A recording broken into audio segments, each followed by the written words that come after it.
Hello guys, welcome back to my YouTube channel. My name is Mannat. I hope कि आप सब ठीक होंगे। आज की वीडियो में हम बात करने वाले हैं ऑस्ट्रेलिया विजिटर वीज़ा के बारे में कि कौन से ऐसे डॉक्यूमेंट्स हैं जो आपको चाहिए विजिटर वीज़ा के एप्लीकेशन के लिए। साथ ही साथ हम बात करने वाले हैं करंट सिनेरियो के बारे में और वीज़ा अप्रूवल की अपडेट्स के बारे में। इसके साथ ही मैं अपना एक्सपीरियंस आपके साथ शेयर करना चाहूँगी प्रोफाइल के इनसाइट को लेकर और वीक पॉइंट्स को लेकर। और इसके बाद हम बात करने वाले हैं कुछ ऐसे कॉमन मिस्टेक जो कि ना चाहते हो भी हम वीज़ा एप्लीकेशन में कर देते हैं, और कुछ रिफ्यूज़ल रीजंस को हम डिस्कस करेंगे और उनके सोल्यूशन को भी डिस्कस करेंगे साथ में। तो लेट्स स्टार्ट द वीडियो। तो सबसे पहले बात करते हैं कुछ इंपॉर्टेंट डॉक्यूमेंट्स के बारे में। इसमें सबसे पहला जो डॉक्यूमेंट है दैट इज योर फाइनेंशियल्स।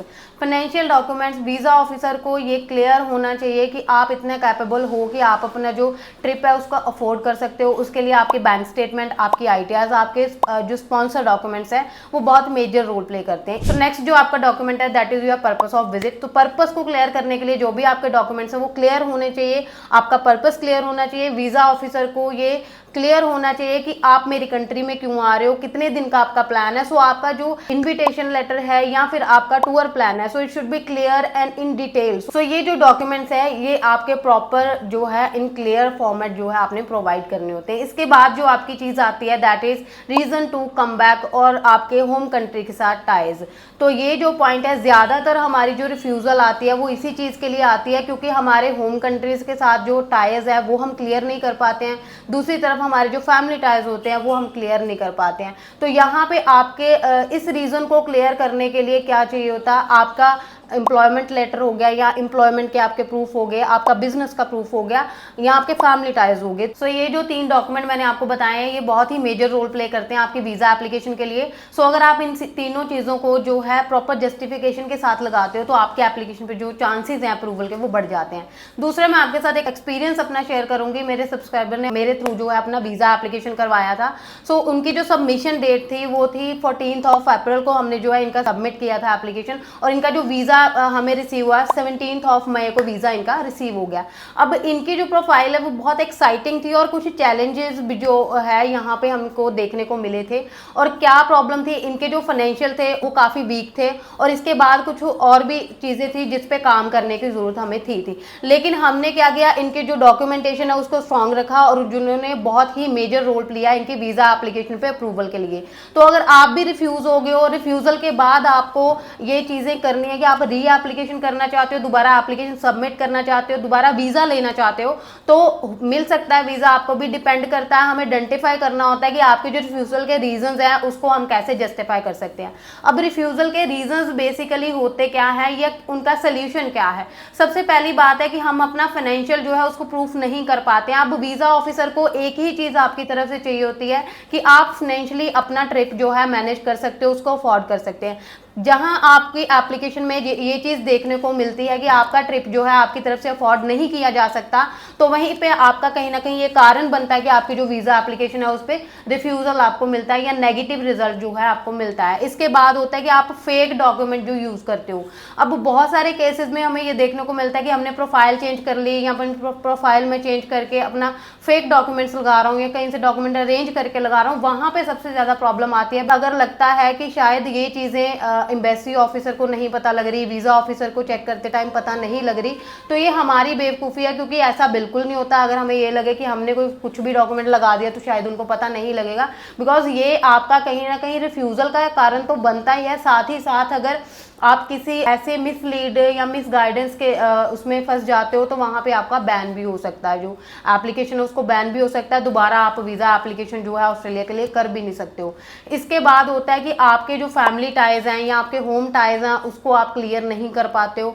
उसमें प्रॉब्लम कहाँ पे आती है कि आप अपनी जो जॉब है उसको जस्टिफाई नहीं कर पाते हो, अपने बिजनेस को जस्टिफाई नहीं कर पाते हो। उसकी वजह से कहीं ना कहीं आपकी जो एप्लीकेशन पे नेगेटिव रिजल्ट आता है। जब भी आप अपनी वीजा एप्लीकेशन कर रहे हो, अपने होम टाइज को क्लियर करो, अपनी होम कंट्रीज के टाइज को क्लियर करो, अपना बिजनेस, अपना जॉब जो है उसको क्लियर करो। इसके बाद जो रीजन आता है वो होता है आपका अनक्लियर पर्पस ऑफ विजिट। उसका रीजन क्यों होता है, बिकॉज बहुत सारे लोग क्या करते हैं कि हमने जो है अपना ट्रैवल प्लान जो है प्रॉपर नहीं लगाते हैं, उसमें कुछ मिस्टेक्स कर देते हैं।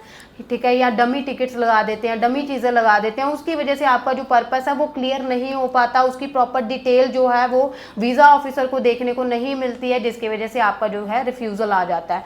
सो इनके जो कारण है, इसी के बीच आपका सोल्यूशन जो है छुपा हुआ है। इसका सोल्यूशन कैसे है? अगर आपका पर्पस क्लियर नहीं हो रहा, लास्ट टाइम जो चीज़ें आपने सबमिट करी हैं चेक करो, आइडेंटिफाई करो कि कौन सी चीज़ें मैं और सबमिट कर सकता था अपने पर्पस को क्लियर करने के लिए। आपका जो अपना फाइनेंशियल्स है, अपने आइडियाज़ प्रोवाइड करो, अपना फाइनेंशियल्स जो प्रूफ है उसको टाइम टू टाइम जो है अपडेटेड रखो, सो दैट कि आपके वीज़ा एप्लीकेशन पे रिजल्ट जो है पॉजिटिव मिल सके। आपका होम टाइज क्लियर नहीं हो रहे, होम टाइज को क्लियर करने के लिए अपना जॉब और बिजनेस इसको आप प्रॉपर जस्टिफाई करो, प्रॉपर स्ट्रॉन्ग प्रूफ के साथ जो है इन फ्रंट करो, सो दैट कि आपका जो रीज़न है वापस आने का, कि वापस अपनी कंट्री में क्यों आओगे, वो रीजंस आपके क्लियर हो सकें।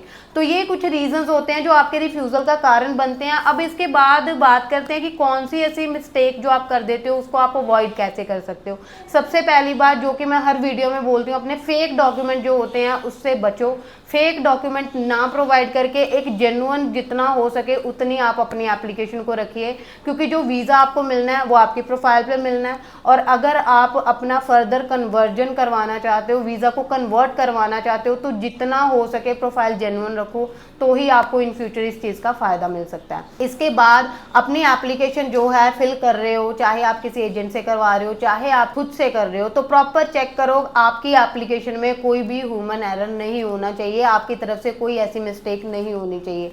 आपके जो रीजंस हैं उसको प्रॉपर क्लियर करो, आपके जो फाइनेंशियल्स हैं टाइम टू टाइम उसको अपडेट रखिए। कोई भी जो है फेक डॉक्यूमेंट आप ना लगाएं, क्योंकि इससे आपका क्या है कि आपकी जो एप्लीकेशन है लाइफ टाइम बैन हो सकती है। इसके बाद कोई भी आप जो अपना डॉक्यूमेंट है, चाहे वो पर्पस से रिलेटेड है, चाहे वो आपका होम टाइप से रिलेटेड है, या फिर आपका जो है फाइनेंशियल रिलेटेड है, कोई भी डॉक्यूमेंट आपका जो है इनकम्प्लीट नहीं होना चाहिए।